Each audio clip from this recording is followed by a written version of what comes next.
Hey guys, this is Sharad with REsimpli. I'm the host of REsimpli podcast. Really excited to have Eric Brewer on this podcast today. We've been trying to schedule Eric for a while, so I'm really excited that he's, agreed to spare some time for us and come on this podcast. Welcome, Eric. How are you doing, man?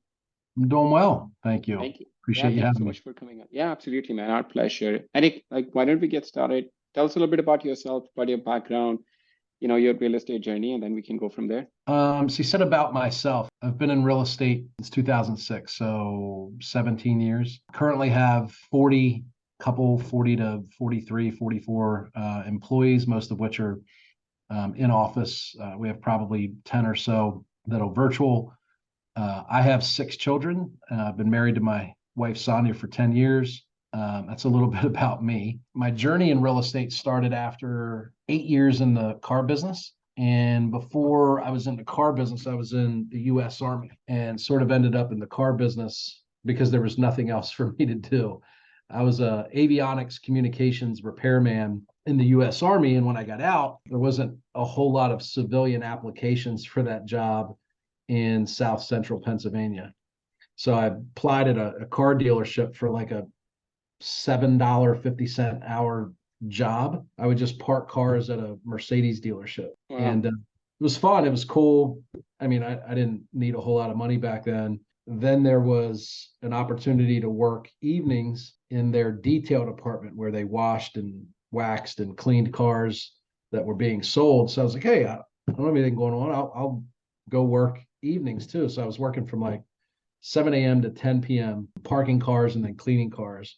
And I was making good money. And my work ethic caught the attention of some of the management there, and they decided to move me into what's called an assistant service manager or a service advisor position, which is when you bring your car in for routine maintenance, they'll advise you if there's repairs or deferred maintenance that you need to have done or they suggest should be done. And I did really well at that. Eventually moved into sales, did really good at sales, moved into sales management. And about 3.5 years after I was at the dealership, I was like third in command at the dealership. I'd worked my way up to the near top of sales managers at a Toyota, Suzuki, Mercedes franchise. That's So we had amazing, man. 200 and some employees, 4 locations, and I was making a whole bunch of money. I was 24 or 25 years old. Yeah. So anyway, by the time I was 28, my first child was born, and I'm working 75 hours a week, starting to get a little burned out by the car business.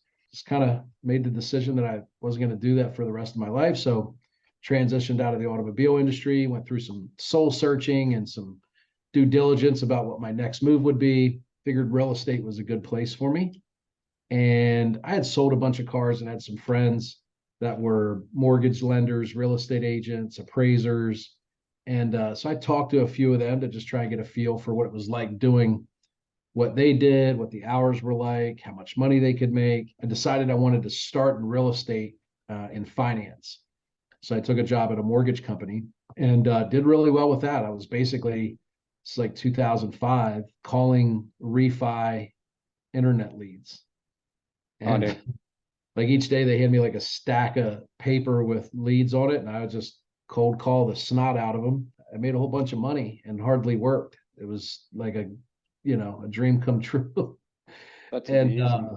yeah, so I had done that for just less than a year. And my old mentor from the car business called me and said, hey, I'm, selling the dealership. I've tried being retired. That didn't work for me. And I have an idea about how I think we can make a bunch of money in real estate. And I'd like to talk to you about working together. So I had lunch with him a few days later. He basically, pitched me flipping houses. I didn't even know that was a thing back in 2006. I thought it was a great idea. I had a tremendous amount of trust and respect for Craig Rich, who was my mentor and owned the automobile dealership, literally taught me everything I ever knew about life and sales and marketing and management. So February 2006, we started a real estate company. Didn't really know what we were doing. Did some marketing through TV and billboards. Bought 70 homes our first year. Oh, wow. Yeah. And now That's But most coming out people of the say the gate same strong. thing. It sounds like a lot, but we came from a car dealership that was selling Makes, like yeah. 500 cars a month. So in perspective, it didn't seem like a lot to us. Certainly way more work than selling a car. All 70 I wouldn't do again. Some of those were bad deals. We lost money, took way too much time, all that good stuff. But we did about 70 deals our first year, grew by leaps and bounds literally every year. By our third year, we were selling 200 homes a year. Obviously, 2008 happened in there. We had to transition, went from buying off the MLS and flipping to getting really good at short sales and pre-foreclosures, buying direct from seller. Did a ton of installment sales agreements back then because nobody could get a mortgage, and we had Right. all the property for sale. So we had really, really good lines of credit with local banks, and we would have people that would come to us all the time with 600 credit scores and $25,000 down, and they couldn't get a loan. So we would sell them on installment sales agreements on top of flipping, and didn't really wholesale back then. So we were doing about 50 or 60 installment sales agreements every month or every year, and about 150 just normal flips. About 2014, the market started to recover, and people got back into wholesaling, got back into flipping homes. We joined a mastermind to learn direct to seller because we had the first 6 to 8 years of our business, we bought 90% of our inventory off the MLS, and joined a mastermind in 14, learned a ton about direct mail, radio, PPC, all that good stuff, cold calling, implemented that into our business. And in 2016, 2017, I bought out my partner. He retired, moved to Florida. And now we should do 400 transactions this year, about 50% wholesale, 50% novations, and we may do 45, 50 fix and flips. So that's what hopefully the history looks like, and gives you a little insight as to what the business looks like today. That's incredible, man. I think you came out of the gate so strong with like 70 deals in the first year. But you're right, when you put it in perspective of doing 500, selling 500 cars a month, it's like, oh, Yeah. 70 years, it's nothing. And then the first year, it's interesting that I think you're the only one that I've heard came out, first year doing billboards and TV ads. I mean, you guys obviously had big vision. So after you bought out your partner, you were doing still flipping until then what kind of Yeah. led into wholesaling Novation? Like what was that transition? Yeah. So I actually I started doing novations back in 2009. Okay. And the reason is because we were flipping all of our homes. And in 2006, 2007, nobody used FHA mortgaging because you could get subprime loans, 80/20 loans. It was so easy to get a mortgage that no one used FHA. Immediately when the market started to unwind and banks started closing down, every person that was crazy enough to buy a home in 2008, 9, and 10 was using FHA financing. Well, the problem with FHA financing on our flips is they have seasoning requirements, which for anybody that's listening that's not familiar with that, it means if I buy a house today and I have a buyer that's using FHA financing that wants to buy it from me the same day, we can't even write a contract for 91 days. Right. And then if the property increases by more than 100% in value, it requires 2 appraisals. So those deals were just very difficult, especially as the mortgage industry was having a complete collapse. FHA underwriters would sometimes just reject a loan because it was a flipped property. And they would Really? see, Wow. oh yeah, it was Interesting. extremely difficult to get a mortgage back then, especially if you were buying a home that was flipped and there was evidence of a Right. significant Pretty good spread. spread in there. Yeah. Yeah. So I started looking for solutions because it was having a massive impact on my business. I mean, we went from buying, renovating, and selling a home in 3 months to now it's taken 6 or 7 months. And I started looking for solutions to the seasoning requirement. And as I was working with my title attorney, he said, well, all of this seasoning triggered and starts when you record the deed. If we could figure out a way that you didn't have to record the deed, there wouldn't be any seasoning. Okay, well, how the heck do I do that? So, we kept looking, can't assign it. And he introduced me to Novations. Brad Lebbert, MPL Law, who's still my title attorney today, introduced me to the theory of Novations in 2008 or 9. I spent a lot of time like learning it and sort of building out some process. And then around 2009, the US government, I think for the first time and probably the last time ever in my life, did something that positively impacted me. And they offered an FHA flip waiver. And what happened was they noticed that there was all of this foreclosure inventory, and they really needed investors to buy it, but investors were reluctant to buy it because when they turn around and sell it, the seasoning issue. correct. So they said, hey, no more seasoning. They got rid of 90-day seasoning. As long as you it didn't matter how much the spread was. Didn't matter. Nothing. Because okay. Every deal had to have 2 appraisals. So they said, hey, if it passes the FHA inspection report and you have 2 appraisals at or above value, you're good. You're good. So I was like, oh, sweet, jackpot. So I went back to business as usual. Plus, now the easiest thing in the world to do in 2008, 9, and 10 was to buy a good deal off the MLS. I mean, there was 100 foreclosures just out there, and I could pick the best one that I wanted and name my price because nobody else was buying homes. So we were fine. And then in 2010 or 11, that FHA flip waiver expired. They did away with it. And now it's back to square one. And that's when I started implementing novations. The first handful of novations I did were at public auctions. In Pennsylvania, a lot of estates, probates, elderly people will call an auctioneer. They pay 2 or 3%. They'll market it for 60 days. 100 people show up to the auction, and the highest bidder gets the property.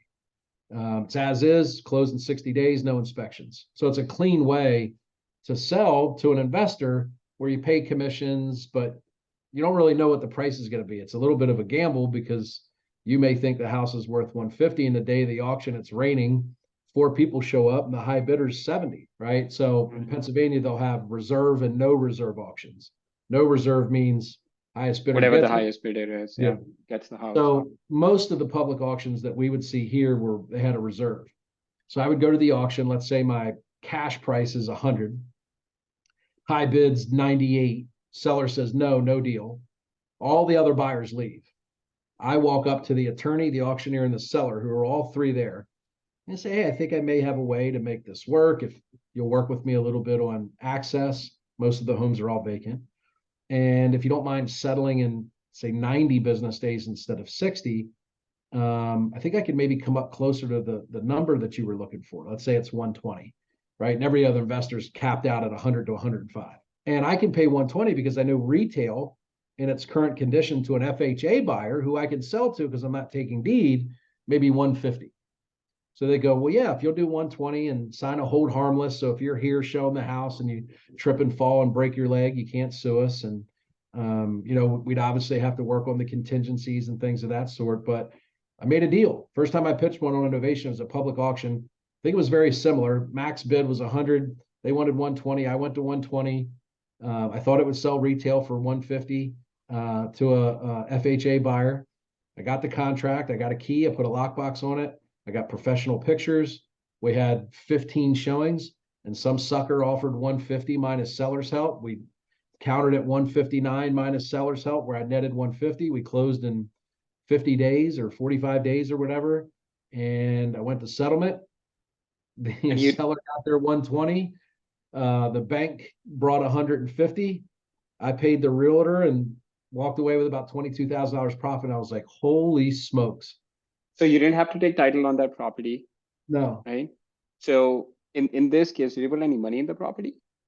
0. But what if you had to? What would happen in those situations? So yeah, this is a big just difference. Actually, Eric, let's back up a little bit. Like if you could just explain, somebody who doesn't know what Novation is, what is it and how does it work? Then we can go into some specifics. Good point. So if someone's listening to this, they probably know what wholesale and assignment is. Right. So I'll use a comparison to explain what a Novation is. Wholesale assignment is generally a fixer-upper that's bought at a deep discount and sold to an investor who's going to fix it up, right? Right. The Novation, the actual term means replacement. So if you think assignment is where you assign your interest in the property for a profit, Novation means replacement. Why is that important? because when you replace your contract, it now becomes financeable to conventional buyers, retail buyers using FHA, VA, Fannie Mae financing, right? An assignment on a wholesale deal is not financeable. You can't assign a property to an FHA or VA buyer. So once you know that you can sell to retail buyers, novations generally are not fixer-uppers. They're homes that are in good mechanical, solid condition that may need a little bit of cosmetic or a lot of cosmetic improvements, but they have what we call like good bones, right? They're structurally sound, mechanically sound, which means they'll pass an FHA appraisal condition inspection, and they'll generally breeze through a home inspection, right? There's no large mechanical, repairs needed or structural issues like we see on most wholesale deals, right? It's a completely different animal, sort of. Because when you think about a wholesale deal, you'll say, hey man, the more messed up it is, the better, because we know that if we have a messed up house, the seller will probably sell it super cheap. With novations, like literally you can monetize every house. If the seller will sell it for say 80-85% of retail value, current condition retail value, you can make a deal because you have no closing costs, no renovations. You pay realtor commissions, but it's such a small percent. So novation means replacement of an agreement, not an assignment of an agreement like wholesale. And because it's replacement, it means that your deals that you get under contract, you have the ability to take to the MLS and sell to an owner-occupant retail buyer at retail prices. So let's say I'm the seller. You come to me, we signed a novation agreement, right? For let's say 100,000. Property is worth 150. What happens after that?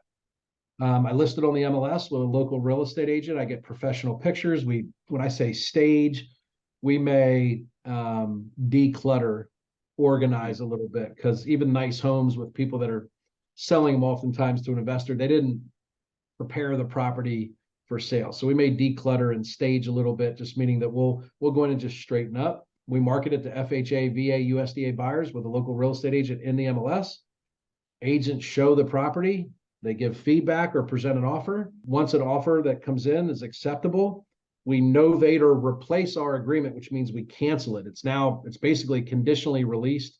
The owner and the new buyer go under agreement, and I get the difference between the original agreement and the net proceeds from the new agreement.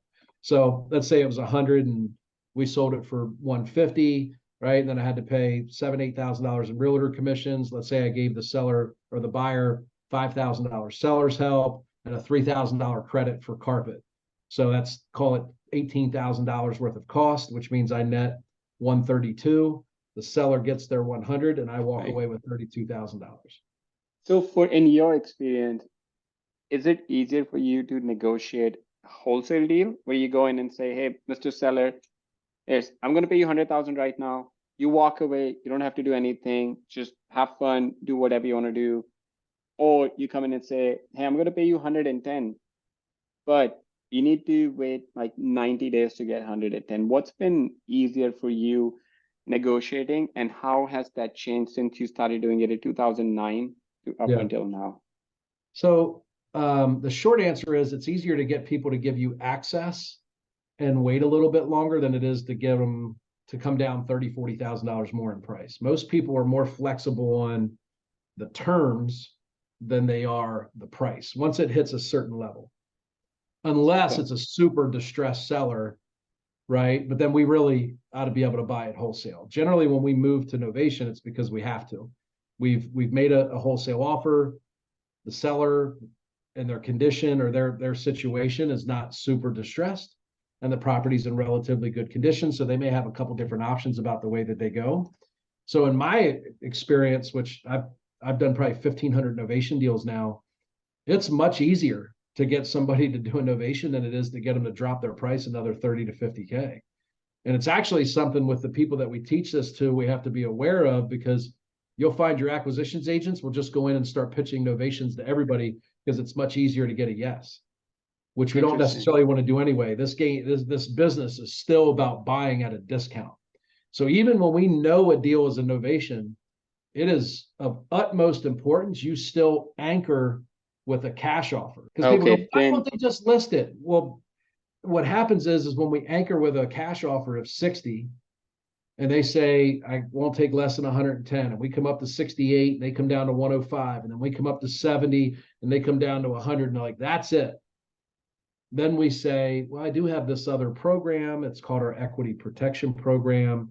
It seems to work very well with homes and sellers, much like your situation where the house is in pretty good shape and the sellers aren't in a huge hurry and they're looking to get more money than what our conventional cash offer would be. Did you want to spend maybe another 5 or so minutes and I could walk you through how that program works? The good news is it may result in me being able to come all the way up from 70 to 100. And then they say, well, yeah, I'd love to hear more about that. So yeah, I mean, it's very important that you anchor with a cash offer. And then we explain our ability to come up is because they're willing to be a little flexible on terms, which means I'm willing to be flexible on price. And then it seems like, hey, I've moved, you moved. I understand why you're able to pay me more money. That makes a lot of sense. Heck, you came all the way from 70 to 100. This seems too good to be true. I'll go ahead and do the deal. Got it. So you're always leading with the wholesale cash offer deal and 100%. Then use as the novation. Okay, 100%. interesting. Yeah. It's a big mistake that a lot of people make when they start doing novations. They go, oh, nice house. The guy wants too much money. He's not super stressed. And they go, hey, I could do a novation for you and get you more money. First of all, sellers don't know what the heck a novation is. So we don't use that language when we talk to sellers. We say our equity protection or equity accelerator program. That makes more sense, right? The actual language that we use to a seller would. Absolutely. Absolutely. And then making that's a very smart thing to do. Anchor with the cash offer as well. So Eric, do you have any like max amount that you put into a house? So of course, when you're signing a novation agreement, you're not giving seller until you actually find the end buyer, right? But let's say if the house needs some work to declutter, clean up, you're putting that money in? I have it now, mind you, really since 2019, right? So that'll be 5 years soon. Homes would just sell almost regardless of condition and price, right? Because the rates were so crazy, inventory was out of whack. So for the last 5 years, there was really no need to put any money into properties. If they were okay, right? Because if you had an okay house that was priced competitively, it was getting 10 offers. So okay house would be it's functional, move-in ready, buyer may want to paint, change carpet. You're not doing any of that. It's just functional, move-in ready. Yeah, we don't pass its FHA inspection. I don't do any repairs. Yeah. Now that may start to change if inventory levels, start to change and we have a house that's listed for 230 and there's another house that's listed for 230 and it's more updated, our house will sit. So we may decide to start doing more things like paint and carpet, landscaping and list it for 240. But as of right now, I don't think ever in 1,500 deals I've ever renovated a novation. What we have done is when it goes under contract and there's FHA repairs or home inspection repairs, we've either given them a credit or I've gone ahead and done, peeling paint, handrails, missing past the FHA inspection because the FHA appraisal flagged it, but I already have it sold. I have a mortgage commitment. It's appraised at full value. So I'm down the home stretch and I already know that it's sold and going to settlement. But we spend on average less than $1,500 on our novations. And we never, to this point, do any of the work up front, unless we sent someone from our team to go declutter and like mop the kitchen floors and do it clean. So very, very minimal, but almost zero, as close to zero as possible. Wow. So you would, if the house needed, let's say $5,000 and seller had absolutely no money and you could only make it work as a novation by putting in 5,000, you would walk away? I don't think 5,000 changes. $5,000 worth of work doesn't make the house sellable versus non-sellable. So if it only needs 5,000, it doesn't need anything. I mean, let's say if it need a new electric panel, right? Everything is fine, but just needs a new. I'm just trying to get an idea of like, is there any amount of money you would put into the house to make the novation deal work, or you'd like, I haven't to. You haven't had to. So no. Okay. All right. But but again, if I put the house on the market and it needs an electrical panel, what we're suggesting is that someone would look at the house and say, I'm not buying it because I don't like the electric. That just doesn't happen. Not in the world I live. Now, could it get flagged on a home inspection? Well, yeah, but that means we've already gone under contract and it's pending. Right. I think what you're asking, unless I'm misunderstanding, is would I do that up front? Yeah, yeah. Would you do any of that upfront? No. So that I you haven't, haven't had to. Yeah. but I would consider it if market conditions start to change. But I have not had to do that ever, and certainly not in the last 5 years. If that were to start, now you got to remember, like the ideal Novation is already a house that's in pretty good shape, but there might be one bedroom or two bedrooms where the carpet's kind of ripped up because maybe Right. there was pets, or maybe it has a smell, or maybe they smoked in the house and a paint job would really help. Yeah, as market conditions potentially start to change and inventory levels rise, if I think that $5,000 for paint or carpet or Would make electric a difference. panel Yeah. would make the difference, yes, I would spend the money up front, get the property active after the renovations are done, put a notice of interest on the property so my $5,000 is protected. I would 100% make sure that the title was clean, the payoff was clean, and I had a limited POA from the seller so they couldn't skip out on the deal after I've spent 5,000. So yes, as market conditions potentially start to change, if that is the difference between selling it and not selling it, then yes, I would do that. But a lot of people, the old way of doing novations that was taught for years and years before I started sharing what I've been doing was a fix and flip strategy. People would put it under contract, renovate the entire home, never take deed, right? Never have to pay the original amount of money to the seller, just the renovation cost, then sell it to a retail buyer 4 months later, and then use the proceeds to pay off the seller the large amount and recoup their profit and reno money. I don't like that. I don't like Yeah, renovating no, homes. I think Yeah, what you have is way superior than putting money into it. So yeah, let me ask you this. Do you get any pushback from the seller? Let's say I'm a seller, just playing devil's advocate. I'm a seller. You put my house under contract for 100,000. You don't do anything. You spend like a couple $100 decluttering. You get a contract for 150. Do you get any pushback from the seller just seeing how much money you're making? Similar to, a wholesaler assigning a contract for 100,000 where the end buyer might only make 50,000, for example. Has that happened with you, doing yeah, 1,500 deals?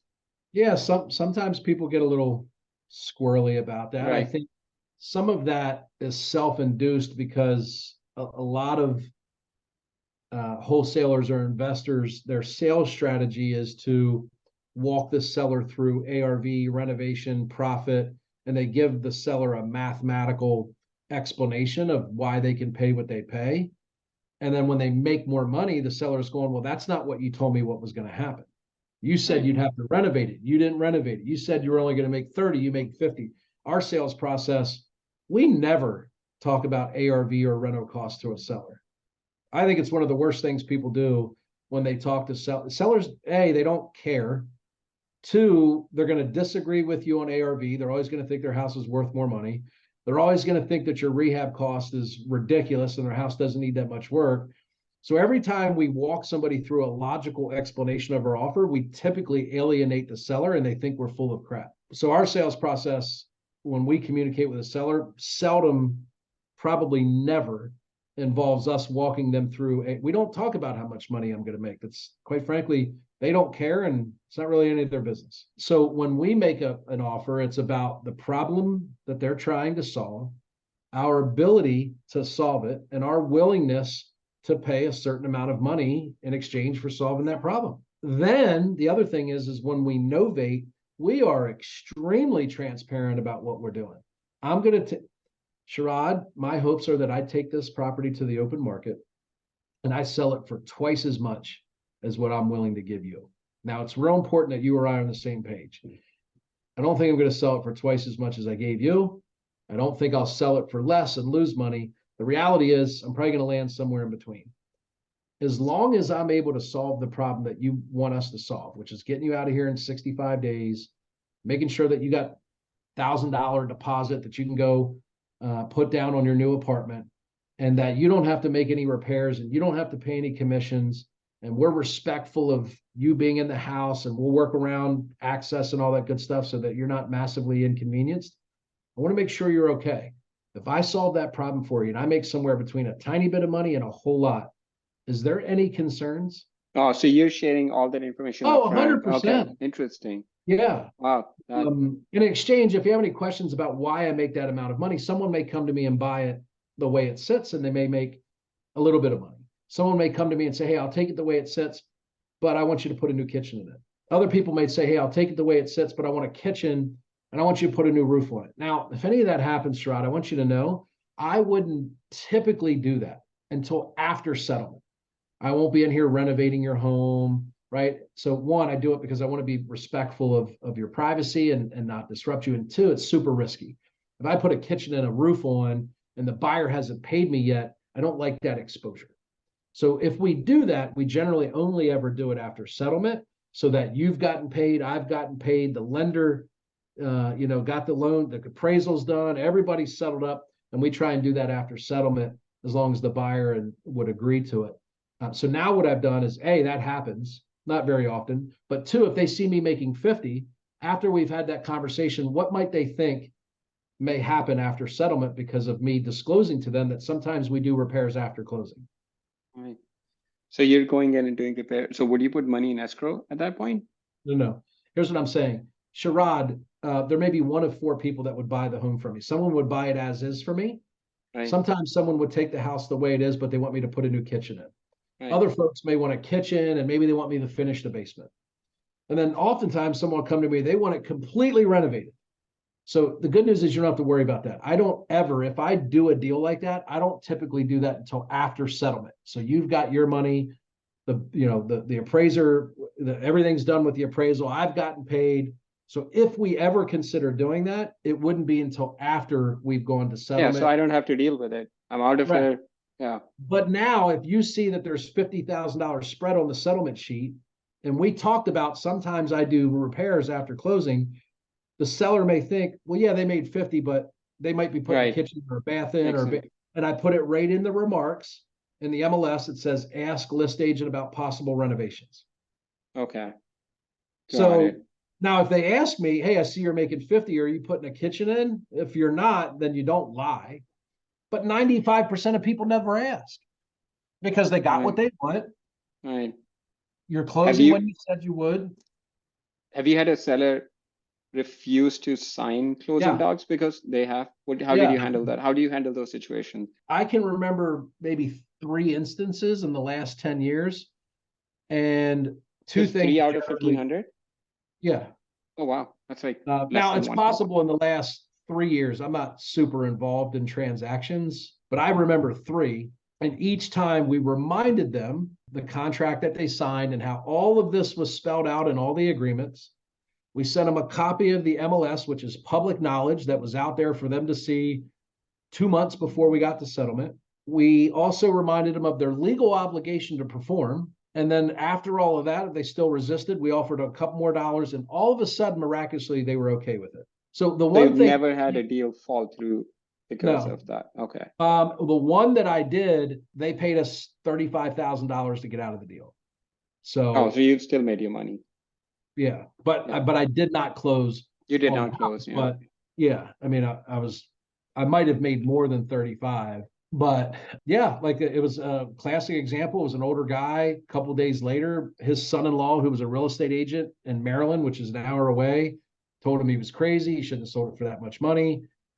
We were training an acquisition agent that day and just happened to record the entire appointment. And the guy was saying that his dad's senile, he doesn't have memory. And the dude was the sharpest 80-year-old you ever want to hear. He walked the acquisition agent through every inch of the property. He remembered the date that he installed the windows, the date, so we shared with him. Hey, they were just trying to get out of the contract somehow using like whatever excuse they could. And it turned out they just didn't, it was kind of crappy, but his plan was to move in with his daughter and son-in-law. And I think the real reason the son-in-law killed the deal is because he didn't want his father-in-law moving into his house. So he gladly took $35,000 out of his father-in-law's savings account to pay to get out of the deal. It was kind of a weird situation, but so technically that deal fell through, but they paid us back out of the contract. Yeah.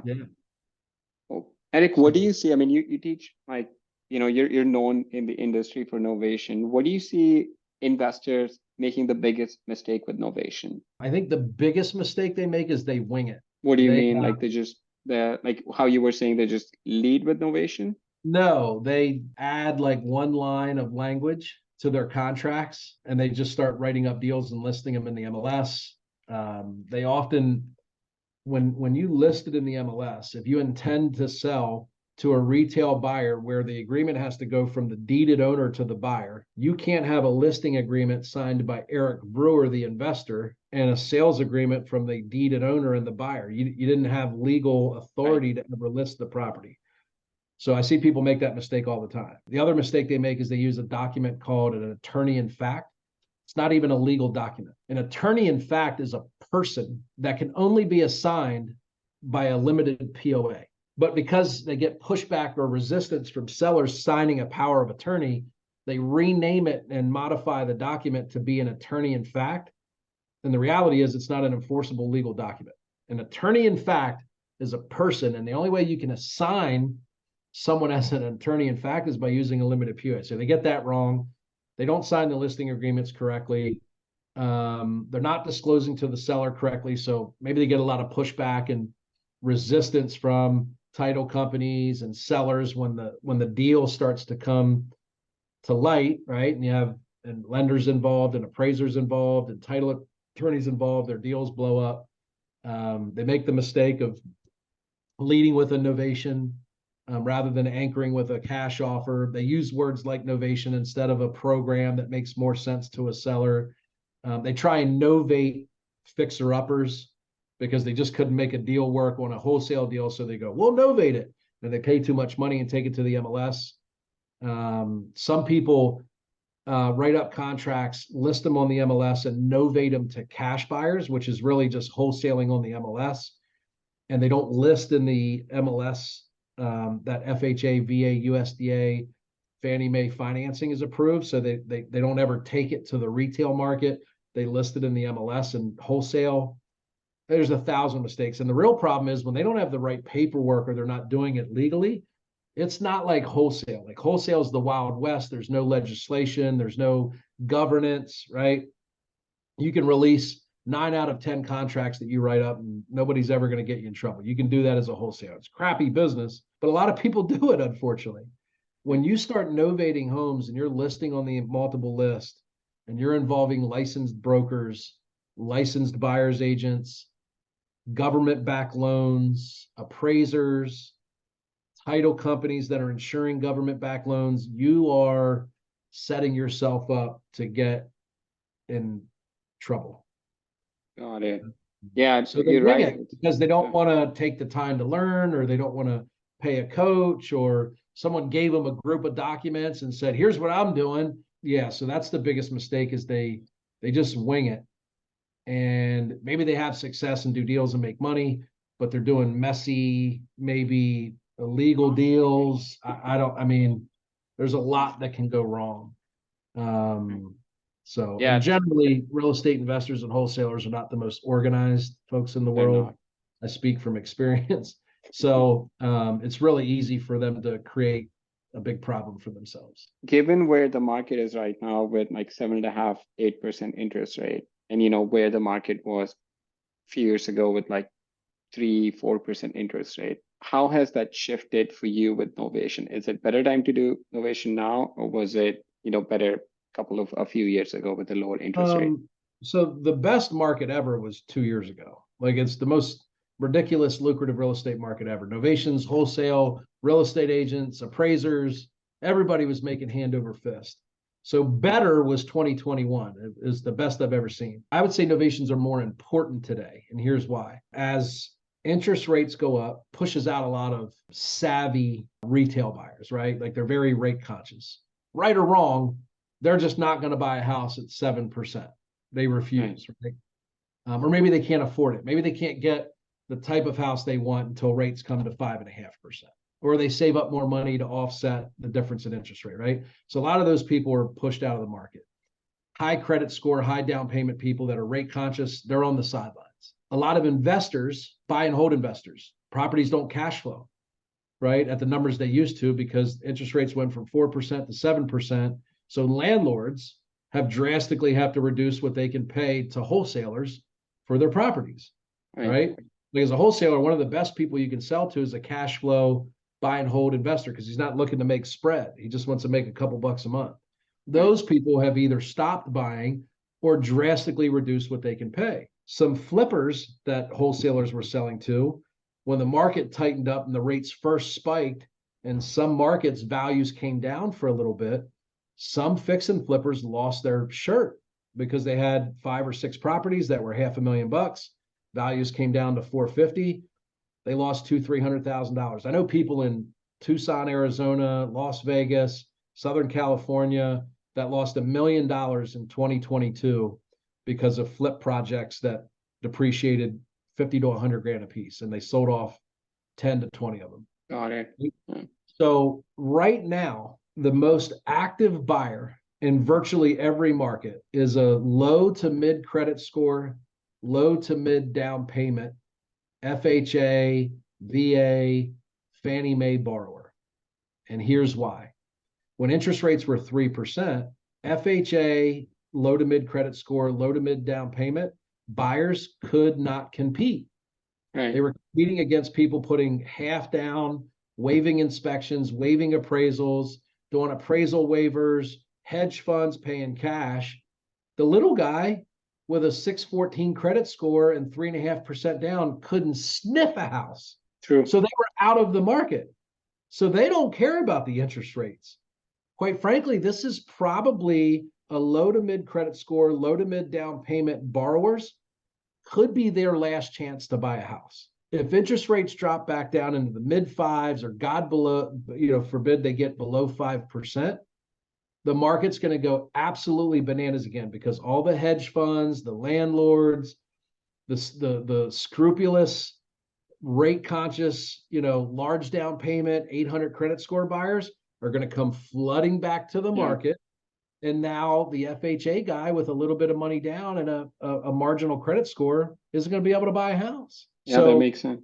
So novations that are in good mechanical condition and maybe not fully renovated are the perfect property for those homes, because they're priced a little bit below renovated ARV, which means they can walk into a little bit of equity, right? They can get a little bit of seller's help. We're seeing on our novations now, if it's a 250 house, we'll price it at 255 and offer right in the comments, $10,000 seller's help available. And FHA buyers flock to it. Right. Right. Because they're coming less out of pocket now. Correct. And most sellers still today are like, seller's help? I thought homes were selling for over asking price. I'm not doing no seller's help. So real estate agents have a hard time getting sellers to do things like seller's help or rate buy down, where I'm an investor. I don't have any emotional attachment to the property. I want to sell it. I want to sell it quick, and I want to get a reasonable price for it so I can move on to the next deal. So I think novations today are far more important, but the best time to novate a house was in 2022 when things were selling for. Yeah, you just put it on the market and get like anything. 10 offers. Like people are just competing with each other for offers. Yep. Few questions. Moving on to the next section that we have, just to learn a little bit more about you. Yeah. What do you do for fun other than novate? For fun, I play basketball, coach basketball, or watch basketball. My son's a college scholarship level basketball player at Seton Hill University. Nice. So I love to go travel and watch him play. He's an amazing, tough kid. He plays combo guard. He shoots from 30 feet away. That's awesome. My oldest daughter is in 3rd grade. She's playing her first competitive basketball season. Most of my kids are in some type of sports. So I love playing basketball and coaching or watching my kids play sports. Oh, that's awesome. Congratulations. Thanks. And book that has had the biggest impact in your life? It could be business, it could be personal, or it could be one of each. 5 Dysfunctions of a Team. 5 Dysfunctions of a Team. Yeah, that's a great book. Final question. If you could spend a day with anyone, dead or alive, who would you want to spend the day with and why? My grandfather. Your grandfather. It's a great answer. All right, Eric. Thank you so much. If anybody listening to this podcast, wants to connect with you, what's the best way to connect with you? Best way to get a hold of me is on Instagram. I have about 10,000 followers. I'm super active. I put out content all the time where I teach novations, I coach sales, I give business advice, leadership advice. I also document my journey, whether I'm at the gym or I'm watching basketball or I'm speaking in front of 1,000 people. I'm very active on social media. Best place to find me is on Instagram. It's Eric_Brewer_invest. Cool. Awesome. Yeah, we'll make sure we put that in the show notes. Thank you so much, Eric. This has been really, really fun talking to you. Thank you for sharing all the insight about Novation. Yeah, no sweat, man. Thank you. Thank you.